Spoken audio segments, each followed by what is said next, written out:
Big breaking, এবার স্বয়ং Gen Z প্রধানমন্ত্রী বালেন্দ্র শাহর পদত্যাগের দাবিতে বিক্ষোভে উত্তাল নেপাল। বেকারত্ব ও অর্থনৈতিক সংকটের কারণে নেপালে ফের আন্দোলন শুরু হয়েছে। যুব সমাজের মধ্যে বাড়তে থাকা হতাশাকে কেন্দ্র করে কাঠমান্ডুর রাস্তায় নেমে বিক্ষোভ করছেন আন্দোলনকারীরা।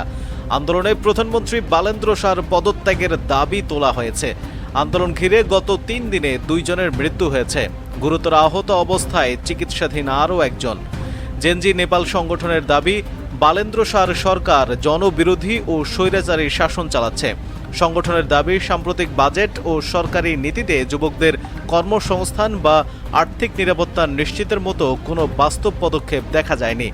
দেশের যুব সমাজের কর্মসংস্থান, আয় বৃদ্ধি ও ভবিষ্যৎ নিয়ে সরকারের কোনো কার্যকর পরিকল্পনা নেই। ঘটনার সূত্রপাত, কাঠমান্ডুতে গত সপ্তাহে পুলিশের চাকা লক করার ঘটনায় নিজের শরীরে আগুন দেন 25 বছর বয়সী এক রাইডিং শেয়ারিং চালক। এতে তার মৃত্যু হয়। তার মৃত্যুকে কেন্দ্র করেই নেপালে নতুন করে জনরোষ ছড়িয়ে পড়ে। এই ঘটনাকে ঘিরে প্রধানমন্ত্রী বালেন্দ্র শাহ নেতৃত্বাধীন সরকারের বিরুদ্ধে ব্যাপক ক্ষোভ দেখা দিয়েছে। দ্য কাঠমান্ডু পোস্টের প্রতিবেদনে বলা হয়, গণেশ নেপালি নামের ওই চালক বৃহস্পতিবার কাঠমান্ডুর একটি সড়কে যাত্রীর অপেক্ষায় ছিলেন।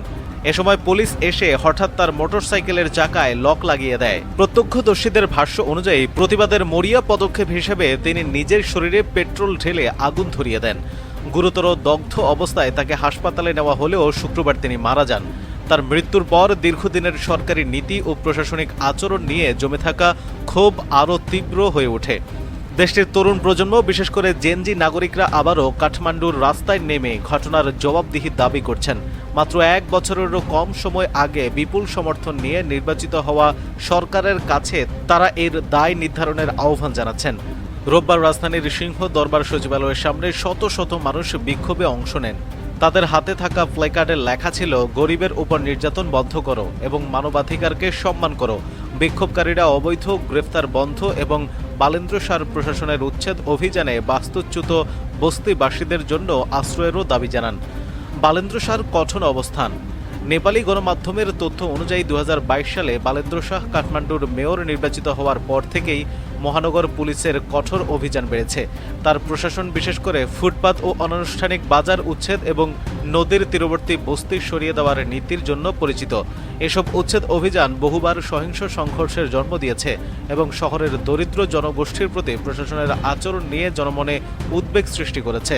দ্য কাঠমান্ডু পোস্ট আইন বিশেষজ্ঞদের উদ্ধৃত করে জানায়, স্থানীয় প্রশাসন তাদের সাংবিধানিক ক্ষমতার সীমা অতিক্রম করে একটি সহায়ক নিয়ন্ত্রক সংস্থা থেকে কার্যত জাতীয় পুলিশ বাহিনীর মতো বল প্রয়োগকারী সংস্থায় পরিণত হয়েছে।